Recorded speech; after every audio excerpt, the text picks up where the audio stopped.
বন্ধুরা তো চলে এলাম আবার একটা নতুন ভিডিও নিয়ে, একটা নতুন চমক আর একটা নতুন কিন্তু ফ্রেশ ব্লগ নিয়ে তোমাদের সাথে। তো পুজো কিন্তু আর বেশি দিন নেই, পুজো কিন্তু চলেই এসেছে, খুব কাছাকাছি এসে গেছে।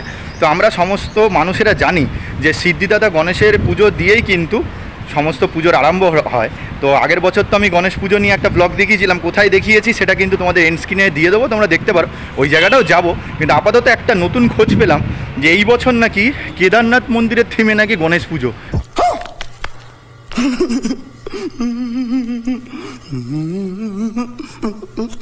আমি তো নিজেই ভাবতেই পারিনি, তো সেই জন্যই ভাবলাম যে একবার যাই, তোমাদেরকেও দেখাই, নিজেও দেখি।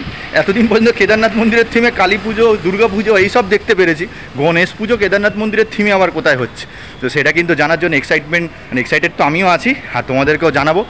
যাই, গিয়ে ওখানে গিয়ে সমস্ত খবরাখবর জানবো যে কীভাবে মানে হঠাৎ করে আবার গণেশ পুজো আবার কেদারনাথ মন্দিরের থিমে করার কী কারণটা কী সেটা জানার জন্য কিন্তু আমিও যাচ্ছি, তোমাদেরকেও জানাবো। এবং তোমরা দেখতে থাকো পরপর। আর চ্যানেলে যদি নতুন দেখো, চ্যানেলটাকে সাবস্ক্রাইব করে পাশে থাকা বেল আইকন প্রেস করবে, তাহলে কিন্তু নতুন নতুন চমক ভিডিওর আপডেট কিন্তু সবার আগে পেয়ে যাবে। ইনস্টাগ্রাম আর ফেসবুক পেজের আইডি কিন্তু শো করছে, ফলো করে দিও। আর আজকে কিন্তু একাই যাচ্ছি, কেন মামা সময় পাবে না, মামাকে বলেছিলাম, মামা বললো আমার সময় নেই, কাজ আছে। তো আজকে আমি নিজেকে ফ্রি করে নিয়েছি, যেহেতু আজকে গণেশ পুজো, ছুটি তো আমার আছে, তো আমি ওই জন্য চলে যাচ্ছি। আর সবাইকে গণেশ চতুর্থীর কিন্তু অসংখ্য শুভেচ্ছা জানালাম তোমাদেরকে। Intro time, hi this is Ashish, welcome to my channel travel and food hunger. ঘোরারও কোনো শেষ নেই আর খেতেও কোনো বাধা নেই। আর আজকে কোনো বাধা না রেখে শটাং চলে যাচ্ছি সেই জায়গায় যেখানে নাকি গণেশ পুজো নাকি আবার কেদারনাথ মন্দিরের থিমে হচ্ছে। তো সেইটা তো জানার এক্সাইটমেন্ট খুব বেশি, আর তোমাদেরকেও জানাবো। তো দেখা যাক, আমি তো এই বছর প্রথমবার ওই জায়গাটায় যাচ্ছি, ওই জায়গাটায় গিয়ে সমস্ত কিছু ডিটেলস তোমাদেরকেও জানিয়ে দেবো এবং নিজেও জানবো। তো চলো দেখতে থাকো।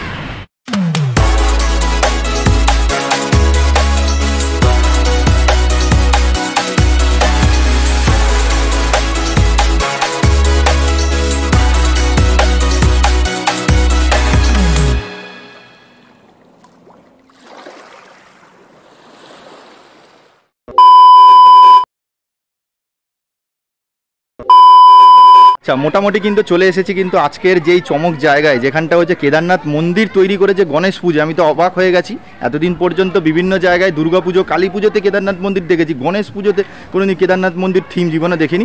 এখানে যারা যারা দাঁড়িয়ে রয়েছে তারা হচ্ছে এই নবযুবক সংঘ ক্লাব, সেই ক্লাবের কিন্তু মেম্বার। আমার পিছনেই কিন্তু আজকে চমক রয়েছে, সেটা হচ্ছে কেদারনাথ মন্দির, সেটা পরে দেখাচ্ছে। আজকে এনাদের সাথে একটু কথা বলে নিই, কেন এখানে গান চলছিল।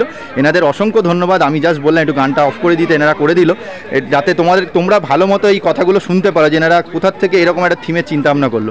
তো নমস্কার সবাইকে, অসংখ্য ধন্যবাদ যে আজকে আমাকে একটু সময় দেওয়ার জন্য, আর বিশেষ করে দাদাকে অসংখ্য ধন্যবাদ। তো দাদা শুভ নাম কি একটু বলবেন? আমার নাম গণেশ দাস। গণেশ দাস, নবযুবক সংঘ ক্লাবের নাম, তাই তো? তো এইটা কত বছরের পুজো হচ্ছে? এবার আমরা 10 বছর পা দিলাম। 10 বছরে এখানে গণেশ পুজো হয় না অন্যান্য সমস্ত পুজো হয়? সমস্ত রকম পুজো হয়। আপনাদের যে এই নবযুবক সংঘ যে ক্লাবের যে এই বছরের থিম হচ্ছে কেদারনাথ মন্দির, প্রত্যেক বছরই কি এরকম থিম হয় 10 বছরের পুজো? না, এতদিন আমাদের সাবেকানা হয়ে আসছিল, তো আসতে আমরা 2023 সাল, একটু তো মডিফাই হতেই হবে। আর তার থেকে বড় কথা হলো পাইকপাড়া নবযুবক সংঘ একটা চমক সবসময় রাখে এলাকা। আচ্ছা, সে বিগত 9 বছর ধরেই আমরা দিয়ে এসেছেন। মানে এটা গণেশ পুজো হিসেবেই কি আপনাদের পাড়াটা বিখ্যাত? অন্যান্য পুজো কি কি হয়? কালী পুজো, দুর্গা পুজো? দুর্গা পুজোটা আমরা করি না, কালী পুজো হয় এবং আরও সরস্বতী পুজো মোটামুটি হয়। আর গণেশ পুজোটা একটু বেশি পপুলার নাকি আপনাদের? গণেশ পুজোটা পপুলার এই কারণে, কারণ এই সময় আমরা, কারণ পাইকপাড়া নবযুবক সংঘ হচ্ছে সারা বছর বিভিন্ন ধরনের সমাজসেবামূলক কাজের সঙ্গে যুক্ত থাকে। তারই অঙ্গ হিসাবে হচ্ছে ব্লাড ডোনেশন ক্যাম্প, আমাদের main target blood donation camp. আচ্ছা, এবারে সেই ক্যাম্পটা এই সময় করা এবং তার সঙ্গে ঠিক দুর্গাপুজোর আগে যদি একটু একটা আনন্দ করা যায়, তো একদিন হঠাৎ বসে আমাদের আলোচনা হলো যে তাহলে কেননা গণেশ পুজোকে উপলক্ষ করেই ব্লাড ডোনেশন ক্যাম্পটা করা যায়। সেই থেকে আমাদের প্রত্যেক বছর গণেশ পুজোর পাশাপাশি ব্লাড ডোনেশন ক্যাম্প হয়। ডেফিনেটলি। আচ্ছা, সমাজসেবামূলক কাজ মানে কি? এটা কি পুজো চলাকালীনই এইসবে হয়? 100বার। আমাদের এবারে 7 দিন ধরে প্রোগ্রাম আছে। 7 দিন ধরে? গত পরশু উদ্বোধন হয়েছে, বিশেষ মানে 17 তারিখে হয়েছে। গতকাল বিশ্বকর্মা পূজা গেছে, আজ পুজো, সন্ধ্যার আমাদের ভোগ বিতরণ অনুষ্ঠান, আগামীকাল বাউন অনুষ্ঠান, তারপর সাংস্কৃতিক অনুষ্ঠান, তারপরে হচ্ছে সারা বাংলা বৈশাখ প্রতিযোগিতা, তারপর রক্তদান শিবির আমরা বলি না, আমরা রক্তদান উৎসব বলি, এবং ছোটদের নৃত্য প্রতিযোগিতা, এবং অবশেষে রয়েছে আমরা বিশাল সমারোহে শোভাযাত্রা সহকারে বিসর্জন উৎসব। বাবা, মোটামুটি কতদিন চলে তা? সোমবার মানে সোমবারে গিয়ে বিসর্জন হবে? সোমবার বিসর্জন। বাহ, তাহলে অনেকটা টাইম আছে কিন্তু হাতে তোমাদের কাছে, কিন্তু তোমরা যখন ইচ্ছা সময় করে চলে আসতে পারো, এরকম কিছু না যে 1-2 দিন আছে। আমার ভিডিও আজকের মধ্যে আমি তো মনে হয় ছাড়তে পারবো না, যে কালকে সকাল হয়ে যাবে, কালকের মধ্যে যদি ছেড়ে দিই সোমবার অবধি সময় আছে, যখন ইচ্ছা তোমরা এসে দর্শন করতে পারো এবং এখানকার যে সাংস্কৃতিক অনুষ্ঠানগুলো সেটা কিন্তু তোমরা মানে দেখতে পারো। এটাই হচ্ছে সব থেকে বড় ব্যাপার। কিন্তু হঠাৎ করে এরকম একটা থিম কেদারনাথই কেন হলো? অন্য কিছু বললাম, পাইকপাড়া নবযুগ চমক আছে, চমক আছে। আচ্ছা চমক, সুতরাং আমার গত বছর, হয়তো এবছর আমরা বলবো না, গত বছরে আমরা আশা রাখি যদি সেরকম কোনো অঘটন না ঘটে, সেরকম কোনো যদি প্রাকৃতিক বিপর্যয় না ঘটে, তবে এবছর থেকে 2023 সালে আমরা একটা প্রতিশ্রুতি দিচ্ছি 2024-ও থাকবে এর থেকে বড় চমক। এর থেকে বড় চমক থাকবে, কি থাকবে বলবো না, তবে থাকবে চমক। বাহ, তা আমার চ্যানেলে আমি চমক শব্দটা ইউজ করি, আজকে দেখলাম এখানেও এই দাদারাও চমক শব্দ ইউজ করে, তাই এটা ভালোই মিলে গেল। কিন্তু কতদিন লাগলো এটা? আমরা প্রায় কম বেশি 3 মাস প্রায় লেগে গেছে। 3 মাস লেগে গেছে মোটামুটি ঠিকঠাক করে একদম তৈরি করতে 3 মাস লেগেছে। বাহ, তো ভালোই হলো। তো অসংখ্য ধন্যবাদ। আশা করি এরকম আরও চমক দেখতে পারবো নবযুবক সংঘ ক্লাব থেকে। তো আমি পরের বছর চেষ্টা করবো আবার আসার। আমি তো এই বছর ফার্স্ট এলাম, এত ভালো লাগছে তোমাদেরকে, এরপর দেখাই তোমাদের এত ভালো লাগে, তোমরাই দূর থেকে চলে আসবে। আর আমি তো আশা করি সামনের বছর অবশ্যই আসবো। তো একটু লোকেশনটা বলে দিন একটু ভালো করে। যে লোকেশন বলতে, যদি আপনি বাই ট্রেনে আসেন, আচ্ছা, দমদম স্টেশনে নেমে আচ্ছা আরজি করগামী যে কোনো অটোতে করে আপনি চলে আসতে পারেন নর্দান এভিনিউ। ওখানে নেমে আপনি যে কোনো জায়গা বললে যে আমি যে গণেশ পুজো, বড় গণেশ পুজোটা হচ্ছে ওইখানে যাব, অথবা আপনি যদি হাওড়া বা ডানলপ এদিক থেকে আসেন বাই বাসে, আচ্ছা, চিড়িয়ামোড়ে আপনি ড্রপ করে চিড়িয়ামোড় থেকে সোজা চলে এলেন অরবিট স্কাই ভিউ, এবং ওইখানে এসে আপনি যে কোনো বাচ্চা থেকে বুড়ো যাকেও জিজ্ঞেস করবেন যেখানে বাবু এখানে গণেশ পুজো করছে, আমাদের আলোকসজ্জা রয়েছে, বড় তোরণ রয়েছে গেটে, সেটা ফলো করে বা সাউন্ড সিস্টেম যেটা রয়েছে সেটা অনুসরণ করে সোজা চলে আসতে পারেন আমাদের এই পাইকপাড়ায়। বাহ, তাহলে পুরোপুরি লোকেশন বলে দিল। এছাড়াও আমি তোমাদেরকে লাস্টে আমি যেভাবে এসেছি সেটাও দেখিয়ে দেবো, তোমাদের যেটা ইচ্ছা দাদার লোকেশন হিসাবেও আসতে পারো, বা আমি যেরকম এলাম সেরকম হিসাবে আসতে পারো। তো সবাইকে অসংখ্য ধন্যবাদ যারা এখানকার ক্লাবের মেম্বার রয়েছে, যেরকম একটা দারুণ একটা চমক করেছে গণেশ পূজায়। আশা করি সামনের বছরেও এরকম চমক পাবো আমরা। ঠিক আছে, ধন্যবাদ। হ্যাঁ, থ্যাংক ইউ ভেরি মাচ সবাইকে। আচ্ছা,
দেখো কত মিষ্টি লাগছে গণেশজিকে, তো খুবই দারুণ লেগেছে।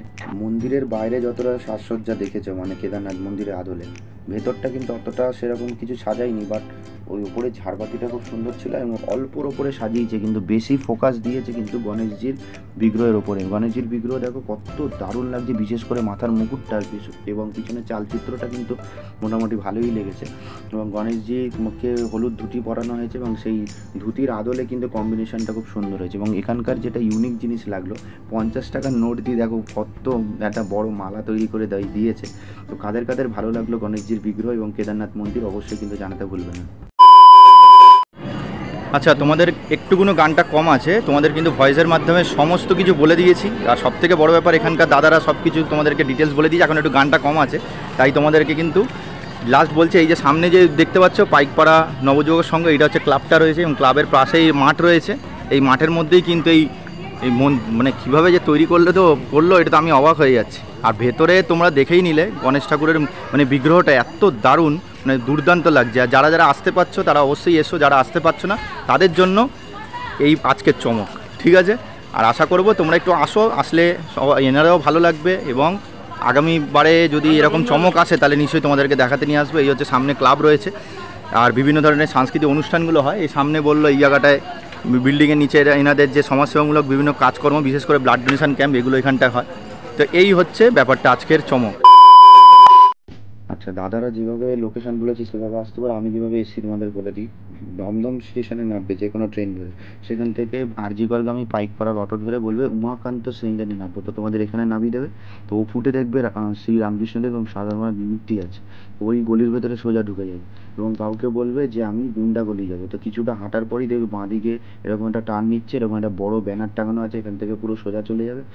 সোজা যাওয়ার পরে দেখতে পাবে যে একটা বড় এরকম শ্রী অতীন ঘোষ বলে এরকম বোর্ড টাঙানো আছে, সেইটার ভেতরে ঢুকে যাবে। কাউকেই বলবে গুন্ডা গলিতে কেদারনাথ মন্দির, গণেশ পুজো কোথায় হচ্ছে, সবাই বলে দেবে। তো চলো দেখতে থাকো। তো মোটামুটি তোমাদেরকে সমস্ত কিছু ঘুরিয়ে দেখিয়ে দিলাম। কেদারনাথ মন্দির দেখে আমি অবাক, প্লাস আবার মানে গণেশ ঠাকুরের মূর্তিটা এত অসাধারণ, আশা করি তোমাদের ভালোই লেগেছে। বাট কেদারনাথ মন্দিরের মতো ওই রকম হয়নি, যেটা কিন্তু বসিরহাটে অনেকটাই কিন্তু কেদারনাথ মন্দির করেছে। বাট কেদারনাথ মন্দির করার চেষ্টা করেছে, আমি এইটুকুনি বলতে পারি। পুরো হুবহু অবিকল কিন্তু কেদারনাথ মন্দির কিন্তু পুরোপুরি কিন্তু হয়নি। বাট গণেশ পুজোর উপলক্ষে মানে কেদারনাথ মন্দির করার যে চেষ্টা করেছে, কেদারনাথ মন্দির করার চেষ্টা করেছে, এটাই অনেক। গণেশ পুজোতে আমরা সাধারণত কেদারনাথ মন্দির আশা করি না, সেক্ষেত্রে কেদারনাথ মন্দিরের আদলে মন্দির তৈরি করে সেখানে গণেশ ঠাকুরের বিগ্রহটাকে যে স্থাপিত করতে পেরেছে, এটাই অনেক বড় পাওনা। আর আজকে গিয়ে মোটামুটি ভালোই লাগলো, খারাপ না। আর লোকেশানটা তোমাদের কিন্তু বলে দিয়েছি, সোমবার অবধি কিন্তু এখন অবধি গণেশ ঠাকুর থাকছে, মানে গণেশ ঠাকুরের বিসর্জন হচ্ছে না। তোমরা সোমবারের মধ্যে গিয়ে অবশ্যই কিন্তু কেদারনাথ মন্দির দর্শন করো। কতবার কেদারনাথ মন্দির হবে রে ভাই, বছরের পর বছর কেদারনাথ মন্দির দেখেই যাচ্ছে একটা না একটা কিছু আদলে। তো যাই হোক, বছরের শুরুতে মোটামুটি গণেশ পুজোর উপলক্ষে কেদারনাথ মন্দির তোমরা সোমবারের মধ্যে গিয়ে কিন্তু তোমরা কিন্তু মানে দর্শন করতে পারো। আমি গেছিলাম, আরেকটু ওয়েট করলে হয়তো ভোগ পেতে পারতাম, বাট ভোগটা পেলাম না, কেন 7টার অবধি ওয়েট করতে হবে, তারপরে ভোগ দেবে। বাট না তো আমার সেকেন্ড পার্ট চালু হবে না, আমার সেকেন্ড পার্ট করার জন্যই কিন্তু আমি ভোগটা আর খেলাম না, চলে এলাম। তোমাদেরকে এইটুকুনই বলবো, পরের বছর পাইকপাড়াতে কী থিম করছে আমি জানি না, বাট সেই সময় যদি গণেশ পুজোর উপলক্ষে যাও সেই সময় কিন্তু তোমরা ভোগটা পাবে। বাট জানি না 2024-এ পাইকপাড়ায় কীরকম থিম করবে গণেশ পুজোর। বাট আপাতত এই বছরের জন্য কেদারনাথ মন্দির যে চেষ্টা করেছে গণেশ পুজো, এটাই কিন্তু অনেক বড় পাওনা। আর বিগ্রহর দিক থেকে যদি বলি, বিগ্রহটা দারুণ, গণেশ ঠাকুরের বিগ্রহটা দারুণ। কেদারনাথ মন্দির ঠিক আছে মোটামুটি, বাট চেষ্টা করেছে অনেকটাই এত বড় করা, সেটাই আমার ভালো লাগলো। বছরের শুরুতে মানে গণেশ পুজোর উপলক্ষে যে এত বড় মন্দিরটা দেখবো, এটা আমি ভাবতে পারিনি। বাট এত কম সময়ের মধ্যে গণেশ পুজোতে কেদারনাথ মন্দির, এটা কিন্তু আশা করা যায় না। সেটা কিন্তু তোমাদেরকে আমি উপহার দিলাম, চেষ্টা করলাম তোমাদেরকে এই ভিডিওর মাধ্যমে তুলে ধরা। তো আশা করি তোমাদের ভিডিওটা ভালোই লেগেছে। আর বেশি সময় নেই, সোমবার অবধি টাইম আছে। সোমবারের মধ্যে অবশ্যই এই জায়গায় যাও, কেদারনাথ মন্দির দর্শন করো এবং গণেশ ঠাকুরের বিগ্রহটাকে কিন্তু তোমরা কিন্তু দর্শন করতে পারবে। তো বেশি দেরি না করে তাড়াতাড়ি চলে যাও। আমার তো হয়েই গেল, এবার সেকেন্ড পার্ট চালু হবে। সেকেন্ড পার্ট কী আসছে সেটা ওয়েট করো, 1-2 দিনের মধ্যে আবার আমি চেষ্টা করব মানে আপলোড করার। আমার তো খুব আনন্দই যে আমি গণেশ ঠাকুরের বিগ্রহ এই কেদারনাথ মন্দিরে দর্শন করলাম। আর ওখানকার সদস্যগুলো মানে যারা যারা সদস্য ছিলেন নবযুগের সঙ্গের সদস্যরা দারুণ ব্যবহার, আদর যত্ন করলো। বসতে বললো, আমি বসতে পারলাম না, কেন আমাকে আবার ফিরে আসতে হবে সেকেন্ড পার্ট করবার জন্য। মিষ্টি দিলে একটু খেলাম, ভোগটা খেতে পারলাম না, আর কি করা যাবে, চলে এলাম, আর কিছু করার নেই। তো যাই হোক, এত অবধি যদি ভিডিওটা দেখে থাকো অসংখ্য ধন্যবাদ। আর চ্যানেলে নতুন থাকলে চ্যানেলটাকে সাবস্ক্রাইব করে পাশে থাকা বেল আইকন প্রেস করে দেবে। আর পুজোর আগেই একদম গণেশ পুজো দিয়ে একদম স্টার্ট করলাম, তোমাদেরকে দেখিয়ে দিলাম। আশা করি তোমাদের ভালোই লেগেছে। দেখা যাক এরপরে আবার কি জিনিস নিয়ে আসি। আর পুজোর কিন্তু ধামাকা কিন্তু এই চ্যানেলে কিন্তু পরপর চলেই আসে দুর্গাপুজোর। তো দুর্গাপুজোর চমক আর কিছু বলার নেই, সেটা কিন্তু পরপর আসতেই থাকবে। তো আর বেশি ভিডিওটা লেন্দি করছি না, তো এখানেই শেষ করে দিচ্ছি। চলো সেকেন্ড পার্টটা আমাকে করতে হবে। আপাতত টাটা, চলো সেকেন্ড পার্ট খুব তাড়াতাড়ি আসছে কিন্তু।